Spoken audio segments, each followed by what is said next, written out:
나는 소자를 사랑할 수 있나? 다시, 나는 소자를 사랑할 수 있나? 오늘은 특별히 성령 강림 주일입니다. 그 많은 사람들이 부활절은 다 기억해요. 그리고 부활절은 특별한 주일로 하나님 앞에 우리가 예배를 드리고 있습니다. 근데 성령 강림 주일은 있는지 없는지조차도 모르고 그냥 지나가고, 그리고 성령 강림 주일은 별 의미 없이 그리 지나갈 때가 많이 있습니다. 그런데 우리가 기억하셔야 할 게 있습니다.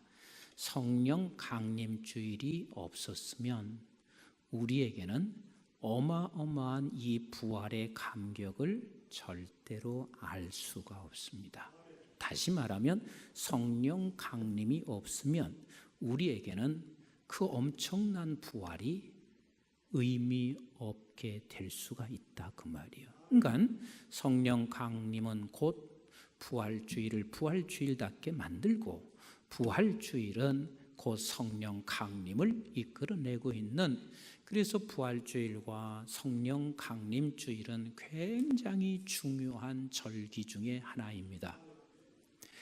아직도 이게 여러분들이 몸의 피부로와 닿지 않을 수가 있어서 구약을 제가 인용해서 말씀을 드리도록 하겠습니다. 우리가 구약 성경에 유월절이라는 게 있습니다. 무슨 절이 있어요? 유월절이 있습니다. 근데 그 유월절은 어떤 절기냐면, 이스라엘 백성들이 애굽에서 종살이를 하다가 이제 하나님께서 그 애굽이라고 하는 죄악으로부터 건져내 하나님이 약속하는 가나안 땅으로 그를 이끌어내시게 되는데, 그 바로가 얼마나 완악한지 말을 듣지 않습니다. 마지막 재앙, 10번째 재앙은 장자를 죽이는 재앙이었습니다. 이때 하나님께서 양을 잡아 피를 문설주에 바르는 이스라엘 백성들은 다 구원을 시켜서 장자가 죽지 않는 그 은혜를 입게 됐습니다. 그래서 그 유월절, 이것을 기념해서 이들은 가나안 땅에 와서 계속해서 유월절을 지켜갔습니다.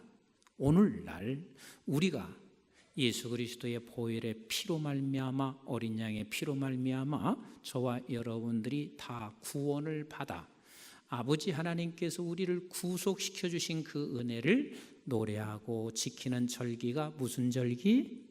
부활절입니다. 그래서 구약에서는 유월절이었었고, 그것이 오늘날의 우리에게는 부활절로 하나님 앞에 예배드리고 있습니다.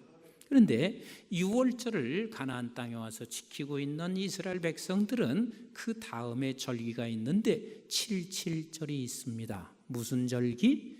77절. 그래서 이 77절은 이스라엘 백성들이 유월절을 지키고 일곱 번째 주일을 7번째 맞이한, 그래서 77, 그래서 77은 49, 그래서 49일 됐을 때는 7번의 주일이 지났다 해서 그것은 큰 절기라 해서 그 다음 날까지 절기를 지킨 것이 오순절입니다. 그래서 50일째 되는 오순절을 우리가 성령 강림 주일이라 이렇게 말을 하고 있습니다. 그러니까 우리는 부활절을 지키고 오늘이 며칠이 되는 날이요?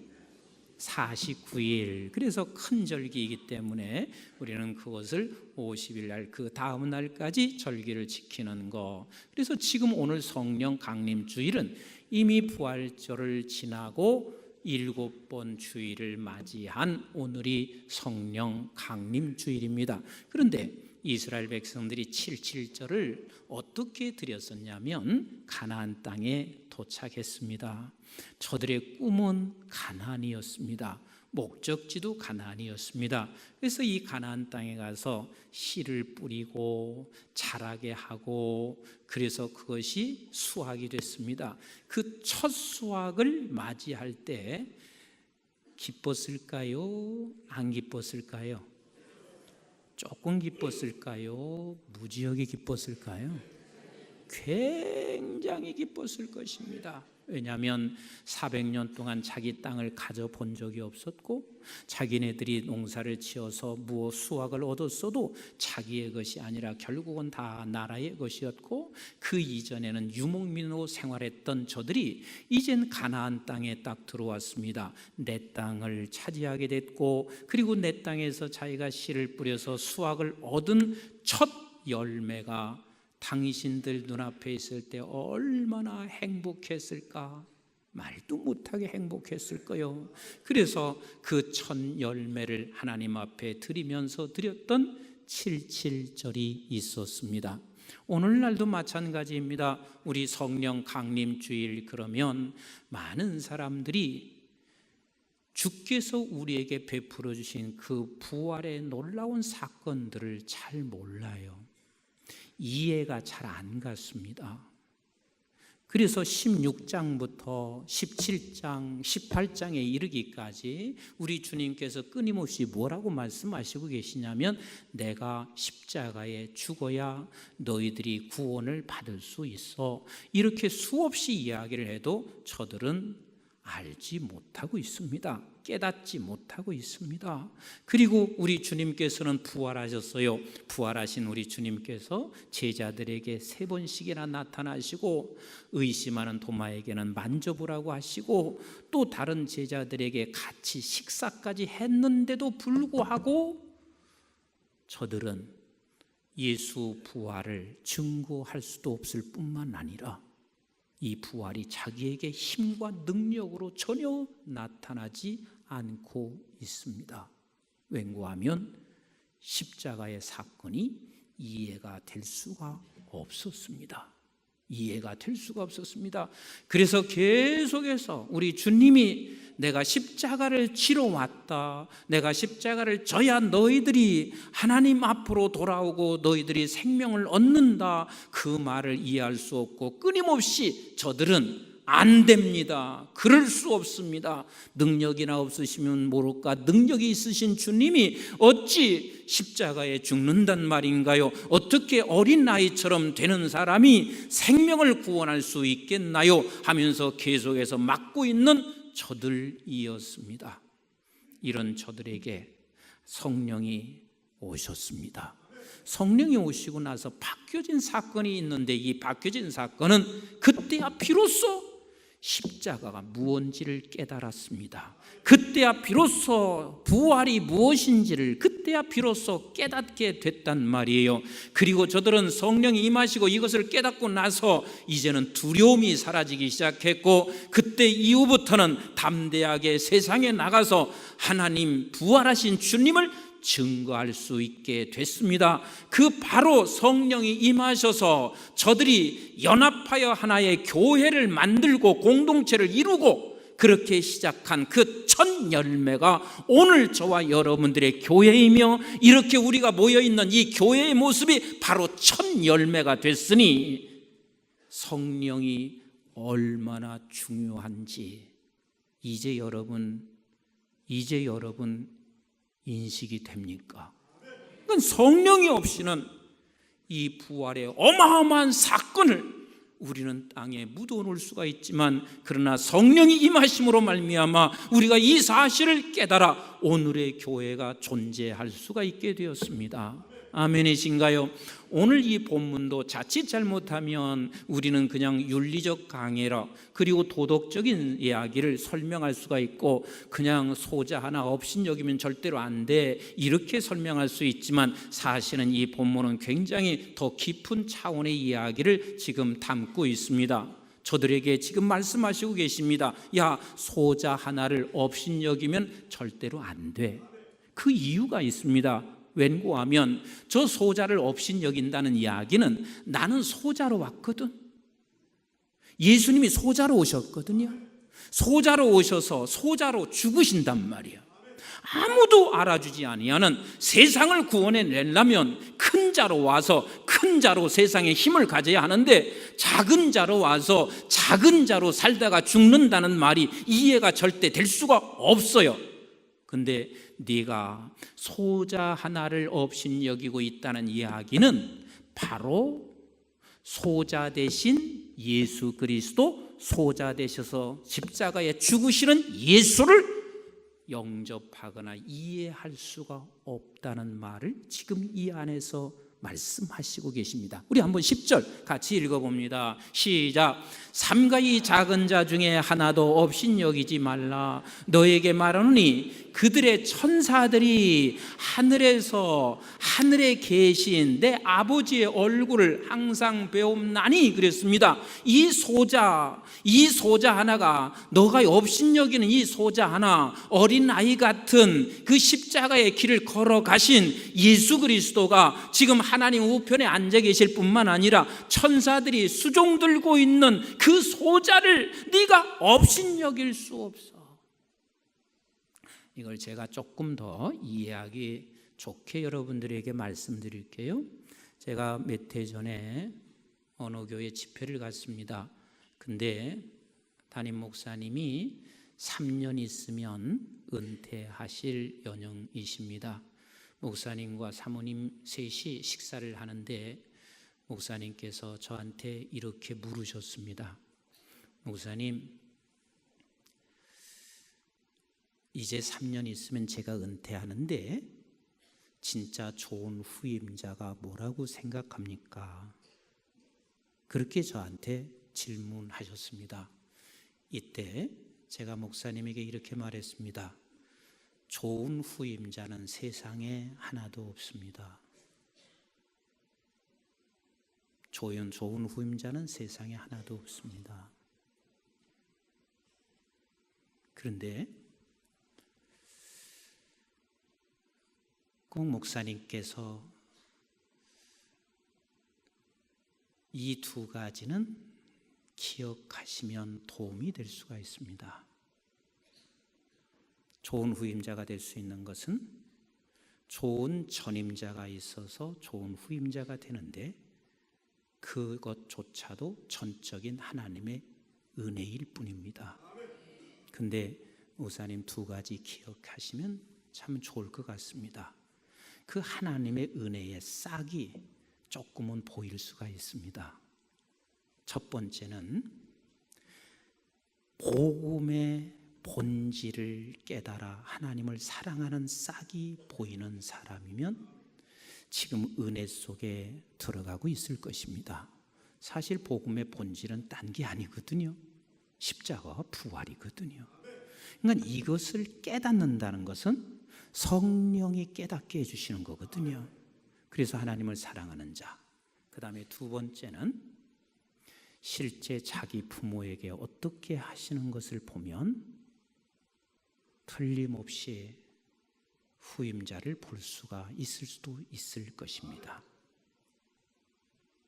그랬더니 목사님과 사모님이 다리를 탁 치시면서 오늘 목사님 제가 응답이 됐습니다. 그러셨어요. 이게 지금 우리 주님이 하시는 이야기가 네가 지금 소자 하나를 업신여기고 있는 것은 별 볼 일 없어서 그런 거거든요. 그럼 별 볼 일 없어서 소자를 업신여기고 있으면 예수 그리스도께서 십자가에 달려 죽으실 때 별 볼 일 없는 예수니까 십자가를 어떻게 네가 영접할 수 있겠나? 떠날 수밖에 없지. 지금 그 이야기를 지금 하시고 싶은 거예요. 그래도 아직 이해가 안 되시는 분이 계신 것 같아서 하나만 더 얘기할게요. 우리 교인이 저한테 이렇게 몇 해 전에 물으셨습니다. 목사님, 나는 절대로 내 자식하고 같이 안 살 겁니다. 그래서 제가 왜요? 하고 물었어요. 그랬더니 우리 아들이 지금 대학생인데 우리 길을 지나가다가 행색이 너무 남루한 어르신이 계셨던 거예요. 그런데 얘가 이렇게 말하더래요. 저 노인네 냄새 되게 많이 나네. 왜 저렇게 추하게 늙는지 모르겠어. 엄마 저렇게 되지 마. 이 소리를 딱 하는 순간 엄마가 그런 생각을 했대요. 나도 어차피 저렇게 늙어갈 건데 저놈이 늙을 때 저렇게 하겠구나. 내게 대할 때 그렇게 하겠구나. 이 생각이 탁 들더래요. 우리 교회는 난 그렇게 안 했으면 좋겠어요. 왜 노인네라고 또 얘기해요? 좀 어르신이라고 말하면 안 돼요? 어차피 당신도 똑같이 늙어가는데 저 노인네 같은 말이라도 왜 그렇게 얘기해요? 얼마나 오래 사신 그분에게 어르신이라고 말할 수 있으면 더 좋잖아요. 그죠? 그러니까 지금 예수님께서 지금 소자 하나를 없인 여긴다 하는 이 말의 뜻이, 이 말이 지금 16장, 17장, 18장에 이래서 계속해서 이어오시는 거예요. 네가 지금 소자 하나를 없인 여긴다는 이야기는 결국은 십자가의 예수 그리스도를 너는 없인 여길 수밖에 없지 않느냐. 그런데 그렇게 없인 여긴 십자가에 달려 들어가신 예수, 그리고 그렇게 없인 여겼던 그분을 영접해서 따라왔던 그 소자들이 다 하나님 곁에 있고 천사들이 그를 수종 들고 있고 그런 존귀한 자리에 우리가 서 있는 거 아니냐. 그래서 내가 할 수 있는 길은 나는 이 길밖에 없다. 나는 소자로 왔고 소자로 살다가 소자로 내가 죽을 것이다. 그래야 내가 어떤 일이 벌어지냐면 12절 말씀 같이 읽어볼까요? 시작. 너희 생각에는 어떠하냐? 만일 어떤 사람이 양 100마리가 있는데 그 중에 하나가 길을 잃었으면 그 99마리를 산에 두고 가서 길을 잃은 양을 찾지 않겠느냐? 즉 주님이 말씀하신 것은 나는 한 마리 양을 찾으러 왔는데 그 양을 찾는 길은 딴 길이 있어요? 없어요? 없다. 내가 소자로 와서 소자로 죽어야 한다. 나는 십자가를 지러 와서 십자가에 쳐서 그래야 이 한 마리 양을 내가 건져낼 수가 있다. 그 말씀을 지금 하시고 계신 거예요. 그리고 13절 보세요. 이것이 나는 기쁨이라는 거예요. 이 길만이 나는 기쁨이 된다는 거예요. 13절 시작. 진실로 너에게 이르노니 만일 찾으면 길을 잃지 아니한 99마리보다 이것을 더 기뻐하느니라. 나는 이 기쁨 때문에, 찾는 이 기쁨 때문에 잃어버린 양 한 마리를 내가 찾는 이 감격이 있어서 그 소자로 왔고 소자의 길을 내가 걸어간다 말씀하시고 계세요. 그러면서 이것 때문에 나는 이것이 하나님의 뜻이요 이것 때문에 왔음을 14절은 말씀하시고 계세요. 시작. 이와 같이 이 작은 자 중에 하나라도 잃은 것은 하늘에 계신 너의 아버지의 뜻이 아니라. 그래서 아버지의 뜻을 이루기 위하여 소자로 왔습니다. 그리고 소자로 죽으십니다. 그 말을 주님이 지금 제자들에게 16장에 걸쳐서 계속해서 말하고 있지만 알아들었어요? 못 알아들었어요? 못 알아들어요. 이해해요? 못해요? 이해 못하고 있습니다. 그럼 여기서만 주님이 말씀하시고 있습니까? 요한복음 6장 35절부터 한번 읽어보세요. 제자들에게 끊임없이 말씀하신 거예요. 시작. 예수께서 이르시되 나는 생명의 떡이니 내게 오는 자는 결코 줄이지 아니할 터이요 나를 믿는 자는 영원히 목마르지 아니하리라. 그러나 내가 너에게 이르기를 너희는 나를 보고도 믿지 아니하는도다 하였느니라. 아버지께서 내게 주시는 자는 다 내게로 올 것이요 내게 오는 자는 내가 결코 내쫓지 아니하리라. 내가 하늘에서 내려온 것은 내 뜻을 행하려 함이 아니요 나를 보내신 이의 뜻을 행하려 함이니라. 나를 보내신 이의 뜻은 내게 주신 자 중에 내가 하나라도 잃어버리지 아니하고 마지막 날에 다시 살리는 이것이니라. 내 아버지의 뜻은 아들을 보고 믿는 자마다 영생을 얻는 이것이니 마지막 날에 내가 이를 다시 살리리라 하시니라. 그러니까 우리 주님께서 뜻하시는 것은 한 양도 내가 버릴 수가 없으며 그 잃은 양을 반드시 찾아야 되며 그 찾기 위해서는 내가 십자가를 반드시 져야 하고, 그런데 이것을 네가 믿어야, 이것을 네가 믿는 자리에 갈 때 그게 너도 영생의 길이 있음을 말씀하시고 계십니다. 그런데 제자들이 못 믿은 것이나 우리가 못 믿은 것이나 똑같지 않습니까? 여전히 주님께서 부활하셔서 그들에게 만져보고 같이 식사를 했음에도 불구하고 저들은 결국은 어디로 갔냐면 다시 바다로 갔습니다. 세상으로 다시 들어갔습니다. 생각해 보세요. 예수님이 부활했어요. 부활한 주님을 자기가 만져보았어요. 함께 식사까지 했어요. 그럼에도 불구하고 저들은 다시 세상으로 돌아갔습니다. 그런데 이들이 바뀌어진 역사는 누가 오셔서? 성령이 오셔서.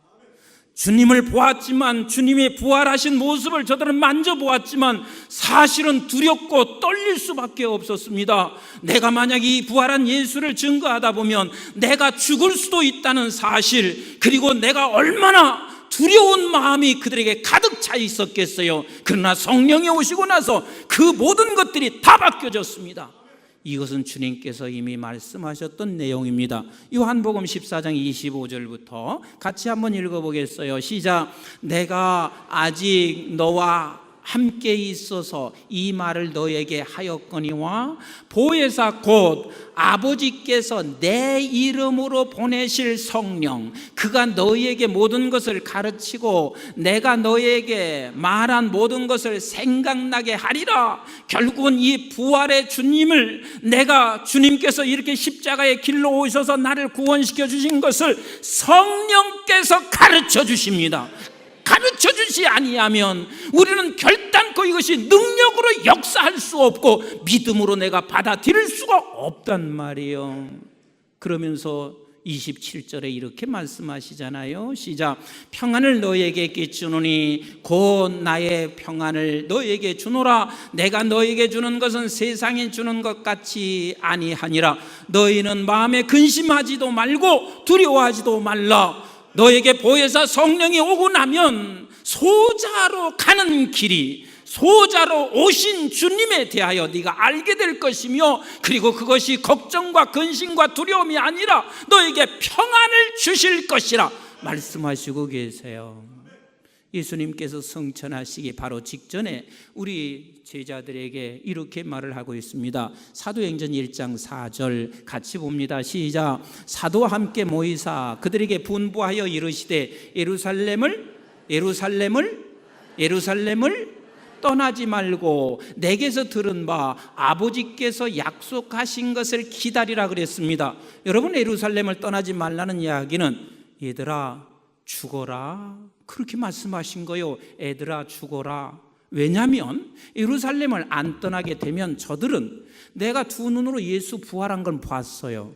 거짓말 하든지 아니면 떠나야 하든지, 자기들이 거짓말을 안 하면 저들은 예수님처럼 죽을 수밖에 없을 거란 말이에요. 왜?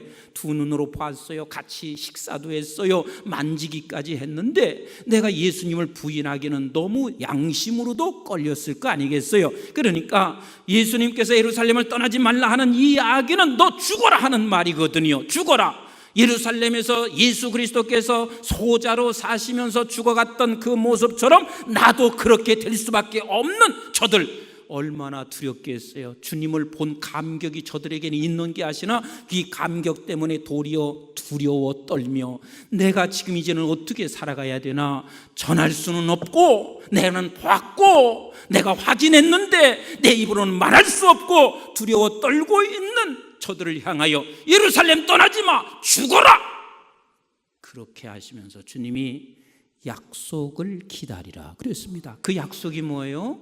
그 약속이 뭐예요? 성령이십니다. 성령을 약속하신 성령을 기다리라. 성령을 기다리라. 그러니 저들이 여기서 떠날 수는 없고 안 떠나고 내가 가만히 있자니 나는 점점 계속해서 위협은 몰려오고 있을 때 저들이 오직 성령 하나 사모하지 않았겠어요? 그래서 성령을 사모하던 그 사모함이 결국은 하나님 앞에 기도의 자리로 나갔어요. 사도행전 1장 14절 같이 보겠어요. 시작.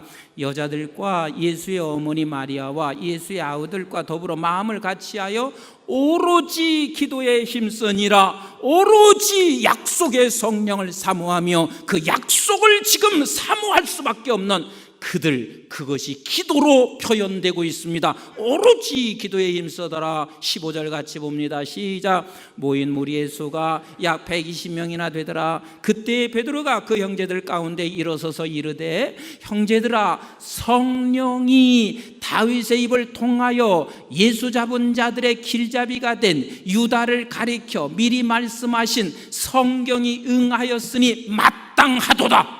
여기서 성령이 저들에게 깨우쳐 주신 게 있습니다. 지금까지는 예수 그리스도께서 십자가에 달려 돌아가신 사건이 이해가 될 수가 없었습니다. 그런데 성령이 깨닫게 해주시어서 하나님께서 이미 아버지 하나님의 뜻을 이루어 가기 위하여 응하게 하셨다는 사실을 저들은 깨달았습니다. 뭐가 깨닫게 했어요? 성령이 그것을 깨닫게 해 주셨습니다. 이게 성령님이세요. 아멘이신가요? 그래서 저들은 성령을 더욱더 사모할 수밖에 없었을 것입니다. 더 사모했습니다. 그래서 사도행전 2장 1절에 얼마나 저들이 사모했는지 같이 보겠습니다. 시작. 오순절 날이 이미 이름에 그들이 다 같이 한 곳에 모셨더니 호련히 하늘로부터 급하고 강한 바람 같은 소리가 있어 그들이 앉은 온 집에 가득하며 같이 합시다. 소리가 있어. 성령이 임하면 뭔가 여러분들이 자꾸만 어떤 막 느낌을 받으려고 하는데 같이 합시다. 소리가 있어. 소리가 있어. 다시 말하면 성령이 충만하게 임하면 소리가 있는데 그 소리가 뭐냐면 같이 합시다. 말씀의 소리. 말씀의 소리. 그래서 말씀으로 가득 찼단 말이에요. 여러분, 성령 충만한 양을 얘기하는 게 아닙니다. 양이 아니라 지배의 개념입니다. 무슨 개념? 지배의 개념이란 말이에요. 그래서 성령이 충만하게 임하면 말씀이 온 가정과 교회에 가득 차게 되어 있습니다. 하나님의 말씀으로, 하나님의 소리로 가득하게 되어 있습니다. 그 성령 충만은 그래서 말씀 충만인 거예요. 우리 한번 3절을 또 보세요. 시작. 마치 불의 혀처럼 갈라지는 것들이 그들에게 보여 각 사람 위에 하나씩 임하여 있더니 그랬습니다. 성령이 충만하게 임할 때, 말씀이 충만하게 임할 때 그 말씀은 같이 합시다. 각 사람에게. 그래서 성령이 늘 충만하게 말씀을 증거하는 목사는요 이렇습니다. 내게 말씀이 충만하게 임하는 거예요. 이 말은 저 장로 들으라고 설교하고 저 권사 들으라고 설교하는 것이 아니라 이미 내게 각 사람에게 임한 것, 그것을 지금 말씀하고 있는 것이고, 또한 여러분들도 말씀을 들어서 성령이 충만한 사람은 이것은 꼭 저 권사가 들어야 하는데, 이것은 저 장로가 들어야 되는데 하는 것이 아니라 각 사람에게 임한단 말이요. 각 사람에게 임했습니다. 아멘이신가요? 그 다음 우리 4절 같이 읽어볼까요? 시작. 그들이 다 성령의 충만함을 받고 성령이 말하게 하심을 따라 다른 언어들로 말하기를 시작하시니라. 지금 이제서 같이 합시다. 입을 열었다.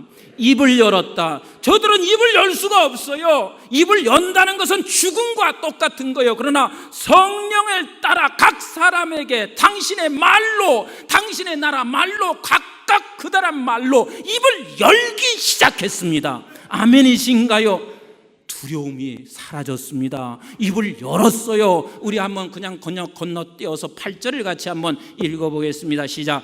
우리 각 사람이 난 곧 방언으로 듣게 되는 것이 어찌미 되느냐라고 말하고 있습니다. 지금 입을 열기 시작했는데 이곳저곳에서 다 자기네 나라 말로 말을 하고 있을 때 여기서 하나로 들려졌습니다. 영어로 말하는데 내가 내 나라로 말로 들려졌고, 저 독일어로 말하는데 내 나라 말로 들려지기 시작했습니다. 이건 엄청난 사건이요. 우리가 바벨탑 사건이라는 사실은, 바벨탑은 당신들이 쌓아 올라가고 당신이 우상이 되고 자기 자신의 힘을 자랑하기 위하여 바벨탑을 쌓을 때 하나님께서 그 바벨탑을 무너뜨리시고 결국은 어떻게 하시고 있냐면, 다 자기의 말들을 이제는 다 각각 알아들을 수 있었어요? 없었어요? 없었어요. 그래서 사실은 성령이 오시고 나서는 어떠한 일이 벌어졌냐면 각각 자기 나라 말로 하고 있는 것이 그것이 하나로 들려졌습니다. 그래서 성령이 충만할 때 어떤 일이 벌어지냐면 우리는 하나가 돼요. 연합돼요. 예수 그리스도와 하나가 돼서 이제는 세상을 향하여 군대처럼 나가게 되어져 있는 거예요. 이게 지금 성령의 임하심으로 말미암아 오순절의 사건은 우리에게 보여준 첫 열매입니다. 아멘이신가요? 그럼 첫 열매는 여기서 끝나나요? 계속해서 수확을 해야 하나요? 계속 수확을 하고 나서 마지막에 가서 수장절을 지키게 돼요. 초막절을 지킨단 말이요. 이것은 다 수확을 거두어 놓고 난 후에 창고에 드리고 나서 하나님 앞에 감사하며 수장절을 지키고 있는 것처럼 오순절의 이 사건은 우리에게 보여준 첫 열매이고 주님이 오시는 그날까지 우리는 계속해서 이 성령을 사모하며 살아가야 되며 이런 교회를 끊임없이 이루어 가야 된다는 것을 여러분 놓치지 마셔야 해요. 아멘이신가요? 그래서 우리 성령 강림 주일은 그냥 단순하게 기념하는 게 아니에요. 성령 강림 주일은 적어도 우리는 세 가지를 늘 놓치지 마셔야 돼요. 하나는 같이 합시다. 성령 없이는 아무것도 깨달을 수 없습니다. 아무것도 할 수 없습니다. 이것을 고백해야 돼요. 성령 없이는 아무것도 내가 할 수 없어요. 아무것도 깨달을 수 없어요. 사실 우리 원로 목사님도 제일 걱정하는 게 제가 쓰러질까 봐 걱정하시고 또 우리 성도님들도 많이 걱정들 해주세요. 정말 감사하고 그래서 기도를 많이 해주시는 걸 알고 있습니다. 근데 진짜 성령이 아니면 내 힘으로 감당 못하겠어요. 설교 하나도 마찬가지고 강의하는 거 그냥 가서 2시간, 4시간 강의하는 게 그게 중요한 게 아니라 강의 전에 준비를 해야 되는데 준비하는 건 더 많은 시간이 필요해요. 그러나 성령이 그나마 깨닫게 해주시는 은혜가 있어서 그걸 할 수가 있는 것이지 성령 없이는 설교 못해요. 성령 없이는 강의 못하고 성령 없이는 할 수 있는 게 아무것도 없어요.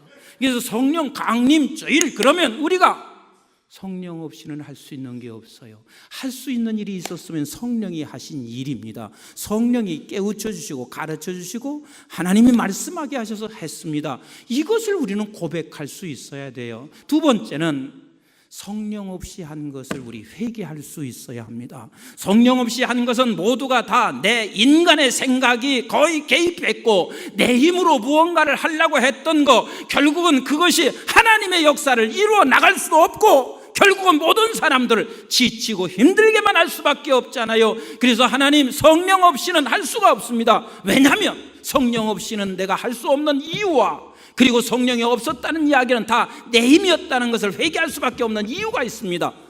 우리는 십자가의 길만이 잃어버린 영혼을 구원할 수 있어요. 아멘이신가요? 그런데 이 소자 십자가의 길은 너나 할 것 없이 모두가 다 싫은 길이에요.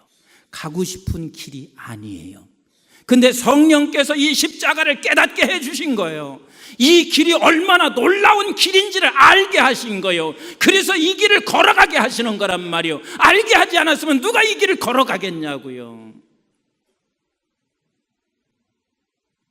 그래서 성령이 없이 한 것은 결국은 내 힘으로 한 것.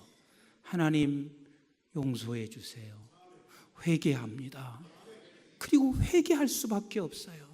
그리고 세 번째 기억해야 할 것은 우리는 여기서 멈추는 게 아니라 이게 첫 열매라니까요. 같이 합시다. 첫 열매. 첫 열매. 그럼 첫 열매면 계속해서 우리가 수확을 해야 되잖아요. 맞아요, 틀려요? 수확을 계속 해야 한단 말이요. 계속해서 해야 돼요. 그래서 제가 가끔 가다가 이단이 좋은 말을 갖다가 너무 많이 사용해서 정말 기독교인들이 못 쓰게 만드는 그런 상황을 벌여 놓고 있습니다. 여러분, 추수꾼이라는 말은 굉장히 좋은 말이에요. 그런데 누가 다 쓰고 있어요? 신천지가 다 쓰고 있어요. 그래서 교회에서 이렇게 말하잖아요. 추수꾼이라고 말하는 사람 무조건 다 신천지인 줄 알고 의심해라 이러잖아요. 근데 사실은 우리가 성령 강림을 맞이한 우리에게는 이제부터는 뭐가 돼야 되냐면 추수꾼이 돼야 되는 것이거든요. 우리가 정말 나가서 이제는 교회를 세워야 된단 말이에요. 잃어버린 양을 내가 찾아와야 한단 말이에요. 근데 이 추수꾼은 결국은 어떤 사람이냐면 십자가의 길인 거예요. 십자가의 길이에요. 소자 하나 업신여기지 않게 하는 거예요. 예수님만이 이 길을 우리에게 보이셨고, 이 길이 아니고는 한 영혼을 주께로 돌아오게 할 수 없다는 것을 우리에게 가르쳐 주셨고, 우리는 계속해서 추수꾼이 된다는 이야기는 저와 여러분들이 소자 하나를 업신여기지 아니하고 내가 소자가 돼서 그 소자에게 찾아가서 내가 십자가로 죽어질 때 하나님께서는 그 영혼을, 잃어버린 영혼을 우리를 통해서 하나님 앞에 이끌어오게 되어 있습니다. 오늘은 성령 강림주일, 너무 귀한 주일입니다. 그래서 우리의 그 놀라운 이 십자가와 부활의 사건을 저와 여러분들이 이렇게 이해하게 됐습니다. 그럼에도 불구하고 여전히 성령을 도외시하며 내가 사역하고 살아왔던 것은 철저하게 회개하시면서 하나님, 나에게 성령 충만 주세요. 성령 충만케 해주세요. 말씀으로 나를 덮어주세요. 그래서 내가 소자 하나를 업신여기는 것이 아니라 내가 소자가 돼서 소자를 찾아가 그 잃은 영혼을 주 앞으로 인도하게 하옵소서. 우리가 이 기도를 해야 합니다. 우리 교회가 8월 19일이 56주년 되는 날입니다. 오늘부터 제가 계산해 보니까 90일이 남았습니다. 말씀을 들은 성령 강림 주일에 우리에게 말씀한 이 말씀을 붙잡는다면 이렇게 여러분들이 결심했으면 좋겠어요. 하나님, 내가 소자가 돼서 소자를 없이는 여기는 게 아니라 반드시 90일 동안 소자 하나를 내가 주께로 안내하는 자가 되게 하옵소서. 두 사람이라고 하지 않았어요. 한 사람만이라도 90일 동안 내가 소자를 업신여기는 게 아니라 소자에게 찾아가서 그 잃은 영혼을 찾아내서 56주년 됐을 때 우리 교회 다시 여러분들이 세워가는 여러분들이 되시기를 주님의 이름으로 축복합니다. 주의 이름으로 축복합니다. 우리 모두가 다 이 결단을 하시고 90일 동안 그 어떤 한 사람 소자를 붙잡고 기도하시고 하나님 성령이 그를 깨닫게 해주시고, 그리고 내가 소자가 돼서 소자로 찾아가셔서 그를 주 앞으로 인도하는 우리 모두가 되시기를 주의 이름으로 축복합니다. 아멘. 우리 찬송가 이 기쁜 소식 찬송을 드리고 한번 합심해서 기도하고 마치도록 하겠습니다. 얼마나 기쁜 날인지, 얼마나 복된 날인지, 성령이 아니었으면 이 어마어마한 이 놀라운 사건을 내가 감격할 수 없는 이 엄청난 이 성령의 강림이 저와 여러분들에게 있었고, 오늘 여러분들이 말씀을 듣는 것도 성령이 듣게 하셔서 들을 수 있으니 이게 얼마나 기쁜 날인지 모릅니다. 이 기쁜 소식을 온 세상 전